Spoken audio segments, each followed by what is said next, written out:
students, I, Sharmishta Pandey, welcome you all to the YouTube channel of Genius Public Inter College. Today we will discuss Module 3 of your English grammar. In Module 3, first we will discuss about prefixes. A prefix is a group of letters that we add to the beginning of a word to make a new word with a different meaning. Every prefix has its own meaning. Prefix group of word होता है जो किसी भी word के आगे हम लगा देते हैं तो वो नया वर्ड बन जाता है विथ अ डिफरेंट मीनिंग, उसे हम कहते हैं prefix. For examples, the word is like. If we add dis in like then it becomes dislike, opposite meaning or negative. I dislike people who tell lies. Kind. In kind we add un, opposite in meaning or negative, and it become unkind. The children were unkind to the kitten. Write. Rewrite. New meaning. We were asked to rewrite our homework. Possible. Impossible. It was impossible to complete in the race with a broken leg. Ability. Inability. Opposite in meaning or negative. His inability to speak in French made it difficult for him to travel in France. Lead. Mislead. Opposite in meaning. We should not mislead others by telling lies. Like you have seen in the examples, her example में आपने देखा होगा कि हर word के आगे एक या दो लेटर्स ऐड हुए हैं जिससे कि वो एक पूरा कंप्लीट डिफरेंट वर्ड बन जाता है. हमेशा एक बात याद रखिए, प्रीफिक्स ऐड होता है किसी भी वर्ड के आगे, बट ऐसे प्रीफिक्स ऐड होते हैं जिससे वो वर्ड कोई मीनिंगफुल वर्ड बने, ना कि विदाउट एनी मीनिंग का वर्ड बने. So this thing always remember. Now remember, regular plurals are formed by adding s to the ends of the words. Example, car, cars, pen, pens. To form plural of words that end in x, o, s, ch, sh or ss, we add es to the end of the words. For example, boxes, potatoes, buses, church, wishes and glasses. Always remember this thing. To form a plural of noun that end in y, we remove y and add ies to the end of the words. Now we have discussed about prefix and we are discussing about singular and plural. Singular and plural आपने छोटी classes में भी पढ़े होंगे, but इस बार हम singular and plural थोड़ा अलग तरीके से पढ़ेंगे, क्योंकि पहले की क्लासेस में आप केवल एस ऐड करके प्लूरल बनाते थे, बट अब आप आई ई एस ये सारे वर्ड्स भी ऐड करके प्लूरल बनाएंगे.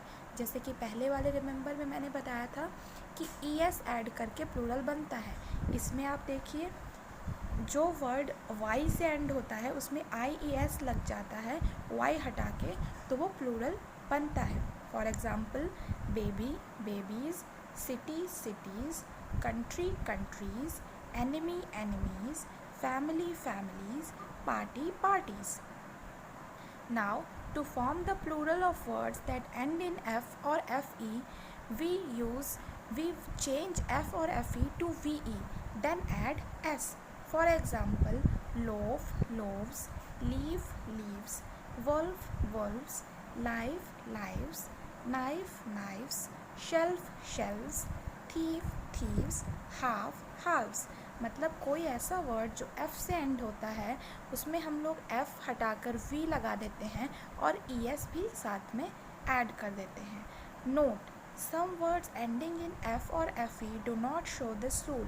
लेकिन किसी किसी वर्ड में f और fe जिसमें लास्ट में रहता है उसमें ve नहीं लगता, ये रूल उसमें अप्लाई नहीं होता. वो वर्ड्स हैं cliffs, roofs and chiefs.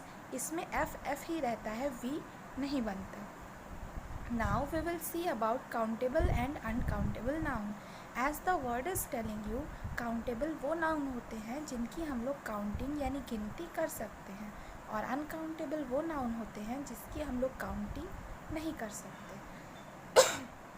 Sorry. For example, first you will see cereal. Serial की हम काउंटिंग नहीं कर सकते. करेज, करेज यानी आत्मविश्वास, उसकी भी हम काउंटिंग नहीं कर सकते। बुक की काउंटिंग हम कर सकते हैं। एग्स की काउंटिंग हम कर सकते हैं। विंड की काउंटिंग भी हम नहीं कर सकते और कॉफ़ी की काउंटिंग भी हम नहीं कर सकते। तो ये कुछ एग्जाम्पल्स हैं अनकाउंटेबल और काउंटेबल नाउन्स की। That can be counted, books and eggs can be counted, so these are countable nouns. Cannot be counted, cereal, courage, wind and coffee cannot be counted, so these are uncountable nouns. Remember, any singular or plural noun that can be counted is called a countable noun. कोई भी singular या plural noun जिसे हम count कर सकते हैं उसे हम कहते हैं countable noun. We use a, an, one before singular countable nouns. We use words such as any, many, a few or numbers greater than one before plural countable nouns. Singular countable nouns के आगे a, an और one लगाते हैं और plural countable nouns के आगे any, many, a few या जितने नंबर्स हों 2, 3, 4 ये लगाते हैं. Many nouns such as names of materials, cotton, food items and ideas such as love, happiness, information cannot be counted. They are called uncountable nouns. Uncountable nouns do not have plural form. We cannot use a, an or numbers before uncountable noun. To show quantity of uncountable nouns, we use words such as some, any, a bag of, a lot of, much और less. हम क्योंकि uncountable nouns को count नहीं कर सकते तो हम उनके आगे ये वर्ड्स लगाते हैं some, any, a bag of, a lot of, much और less. Now we will discuss about formal writing. Editing in exercises, ये फॉर्मल राइटिंग के अंदर आता है. एडिटिंग मतलब जो भी गलती हो उसको सही करके पैराग्राफ को दोबारा से रीराइट करना. You are an error detective. Here is a mission. Given below is a paragraph with spelling or punctuation and grammatical errors. Spot 10 errors and rewrite the paragraph in the space provided. आपको एक paragraph given होगा, like यहाँ पर given है, उसमें आपको गलती ढूंढनी होगी. उस गलती को सही करके आपको पैराग्राफ को दोबारा लिखना होगा. इसे ही हम कहते हैं editing exercise. The story of the blue jackal is taken from Panchatantra. It is the story of jackal that fell into a bucket of blue dye when he was being chased by some dogs. Here you see some, S-U-M, some is written. Some, ये sum होता है addition वाला sum, but here we have to write S-O-M-E, sum. Sum मतलब कुछ. When he came out of the bucket, he had turned blue and all the animals were scared of him. See, scared spelling is wrong here.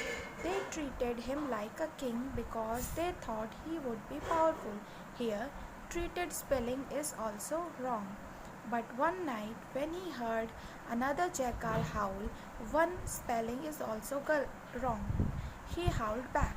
The animals found out that he was not special but just another jackal. Special spelling is also wrong.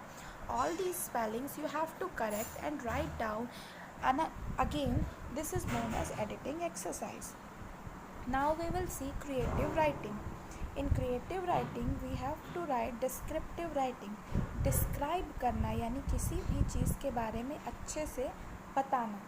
If you had to describe a watermelon to somebody without telling them the name of the fruit, how would you do it?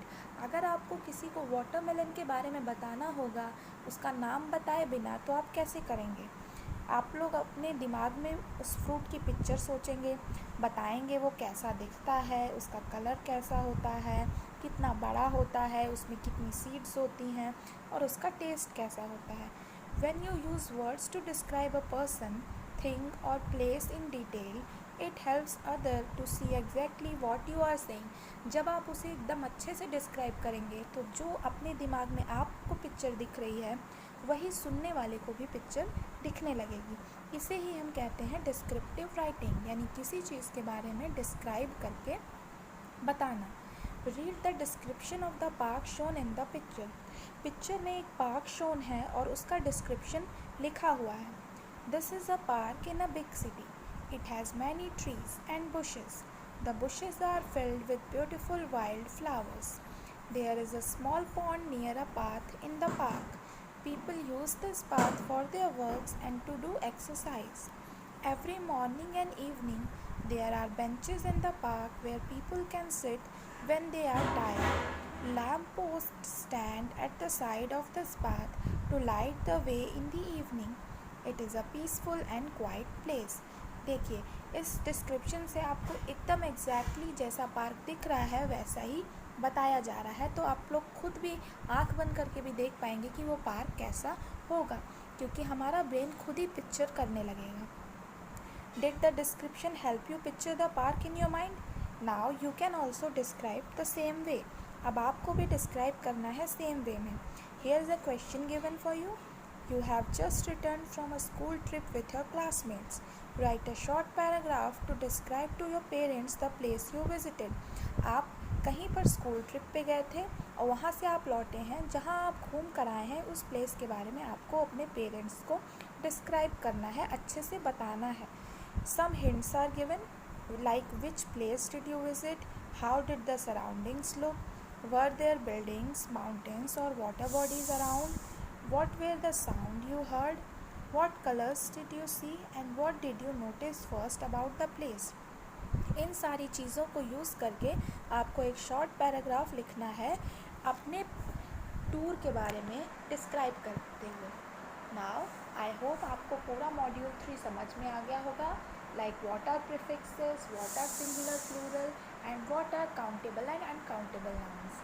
Eight last मैंने बताया what is formal writing like editing and what is creative writing like descriptive writing. I hope all these things you all understood. Now thank you for watching.